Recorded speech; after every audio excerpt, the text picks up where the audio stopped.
اللہ رسول الکریم اما بعد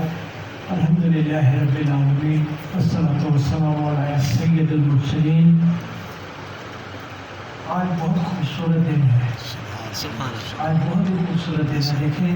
ایک تو جمعہ جس کو مسلمانوں کی عید قرار دیا گیا ہے، اور پھر 9 ذی الحج، یہ وہ میں سعودی عرب کی مناسبت سے بات کر رہا ہوں۔ 9 ذی الحج وہ دن ہوتا ہے کہ جس دن یوم عرفہ کہا جاتا ہے۔ یوم عرفہ وہ دن ہے کہ جس دن حج ہوتا ہے، تو حج اکبر اور پھر حج ہونا۔ حج ایک بہت بڑی عبادت ہے، اور حج ایک وہ عبادت ہے اللہ تعالیٰ دوسرے سپارے میں سورۃ بقرہ شریف میں ارشاد فرماتے ہیں، الحج اشہر معلومات فمن فرض فإن الحج فلا رفث ولا فسوق ولا جدال في الحج وما تفعلوا من خير يعلمه الله وتزودوا فإن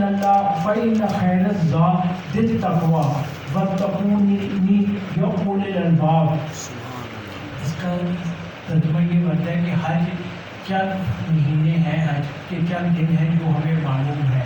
جو اللہ نے بتا دیا۔ کیوں مہینوں کا ذکر ہے؟ کیونکہ مہینے شوال، ذوالقعدہ اور ذی الحج تینوں آ جاتے ہیں، اور یہ اس کے بعد شوال کے بعد حج کے مہینے شروع ہو جاتے ہیں کیونکہ اللہ۔ لیکن جو دن ہیں وہ بھی چند ہیں، وہ 8 ذی الحج سے حج کی ارکان شروع ہوتے ہیں، جو 12 ذی الحج تک یا 13 ذی الحج تک رہتے ہیں۔ اور اس کے بعد اللہ تعالیٰ فرماتے ہیں بس جو نیت کرے ان میں حج کی، تو وہ کیا کرے؟ ایک تو وہ بے حیائی کے کام نہ کرے کوئی، تاکہ اس کا حج خراب نہ ہو۔ پھر دوسرا، کوئی اللہ کی نافرمانی نہ کرے۔ اور دیکھیں بڑی خوبصورت اللہ ہوتے ہوئے کہتا ہے ولا جدال، لڑائی جھگڑا نہ کرے۔ اللہ کو بہت برا لگتا ہے کہ ہم آپس میں لڑیں یا بلا وجہ کسی سے بھی آپ لڑیں۔ اللہ اس چیز کو پسند نہیں فرماتا، کسی کے ساتھ بھی ہم لڑیں، ہر ایک کو پیار محبت سے رکھیں۔ پھر حج کے دنوں میں، اور جو نیک کام تم کرتے ہو اللہ تعالیٰ کہتے ہیں کہ اللہ کو پتہ ہے، اور سفر کا توشہ تیار کرو، سب سے بہترین توشہ پرہیزگاری ہے، اور ڈرتے رہو مجھ سے اے فرماندو۔ مقصد یہ ہے کہ جو عربوں کے زمانے میں، پہلے زمانے میں جب حج کے اوپر آتے تھے تو ان میں یہ ایک روایت پڑ گئی تھی کہ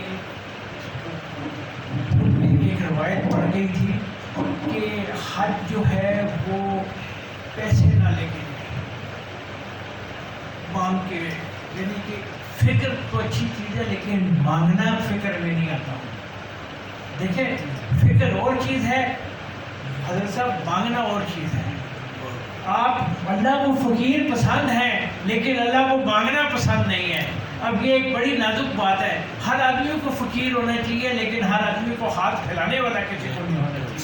فکر کا مطلب یہ ہے کہ میں پھٹے ہوئے کپڑوں میں بھی گزارا کر لوں، فکر کا مطلب یہ ہے کہ میں روٹی میں بھی گزارا کر لوں، لیکن میرے رب کو یہ بالکل پسند نہیں ہے کہ میں کسی کے آگے ہاتھ پھیلاؤں۔ میرا رب کہتا ہے ہاتھ ہی پھیلانا ہے تو میرے آگے پھیلاؤ، کسی اور کے آگے کیوں پھیلاتا ہے؟ اور کچھ کرے گا تو ہلا کر تو اللہ تعالیٰ کچھ نہ کچھ دے دے گا۔ تو عربوں میں اس وقت کی عادت تھی کہ وہ کہتے تھے کہ ہم بغیر پیسوں کے دیں گے اور مانگ تاک کے گزارا کریں گے۔ تو اس میں اللہ تعالیٰ نے اس آیت شریف میں کلیئر کر دیا کہ تم ذات تقویٰ کا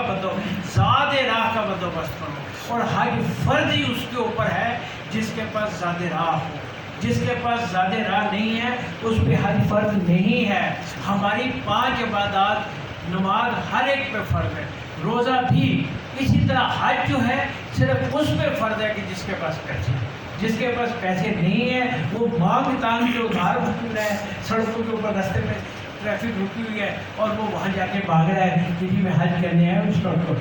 ناٹ گڈ نہیں، بلکہ اٹ از ناٹ الاؤڈ، یہ ہمیں الاؤڈ نہیں ہے، ہم جا ہی نہیں سکتے۔ اور پھر آگے اللہ تعالیٰ فرماتے ہیں کہ بہترین جو تمہارے لیے ذات راہ پھیلا ہے نا وہ تقویٰ ہے، یعنی کہ اپنے پاس تقویٰ اختیار کرو۔ اور دیکھیں کہ حج وہ عبادت ہے کہ جب حج کر کے آپ واپس آتے ہیں تو ایسی ہی ہے حج قبول جس کو کہتے ہیں، کہ جس کو اللہ تعالیٰ قبول فرما لیتے اس حج کو، اس کی ایک ہی جزا ہے کہ ایسی کہ جیسے آپ آج اللہ کی ماں کے پیٹ سے باہر، اتنا بڑی کی جگہ ہے۔ تو عزیز دوستوں، میں جس طرح پہلے بتا رہا تھا کہ آج کا دن وہ دن ہے کہ جس دن حج، اور اللہ تعالیٰ نے اس حج